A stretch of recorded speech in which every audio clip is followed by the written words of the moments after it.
So mga par, sa kabila nga po na nakatanggap na maraming question ng kampo ni Naoya Inoue dahil nakuha nito na palaga ng fighter na si Ye Jun Kim bilang replacement fighter ni Sam Goodman na ayon sa mga boxing fans mga idol. Marami naman daw magagaling na fighter sa super bantamweight division pero sa average fighter daw gusto lumaban pa ni Inoue kung saan mga idol biglang binida naman mismo ng Japanese monster Naoya Inoue itong Koreano. Ayon sa kanyang post mga idol, si Kim daw ay merong nickname na pinaghalong Manny Pacquiao at Mayweather Jr. At may motto ito sa laban na huwag mong pabugbog sa bakbakan. Well, kung papanoorin naman natin mga idol ang laban ni Kim, mala Pacquiao at Mayweather naman talaga ang galawan nito. Sa depensa parang Floyd madulas talaga at ang stance naman nito mga idol mala Pacquiao dahil isa itong kaliwete. At para sa atin mga idol, isa marketing strategy lamang nito ang sinabi ni Inoue para ibenta ang kanyang paparating na laban. Kahit sino pa siguro na legend ang ipagkumpara sa Koreano na kalaban ni Inoue, alam naman po natin mga idol ang level ng kompetisyon ng dalawang fighter.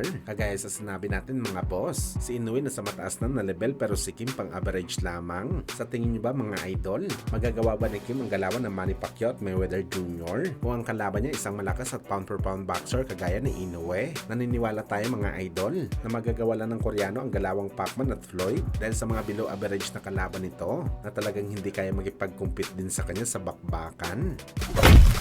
Sa kabilang banda naman mga idol, Ryan Garcia brutal na sinabi na walang rematch kay Devin Haney kapag hindi nito inurong ang kanyang losot sa kanya. Napakatigas naman daw ng mukha ni Devin Boy Ilong Haney na gusto nito ng rematch pero ayaw nito iurong ang demanda niya kay Ryan na wala namang basihan. Dagdag pa ni Bagito mga idol, wala din daw rematch kay Devin Haney kung sila masusunod sa pangalawang laban. Payag naman daw si Bagito mga idol ng parehas. Kung drug test lang daw mga idol ang inaalala ni Boy Ilong, wala naman daw ito kay Ryan mga idol.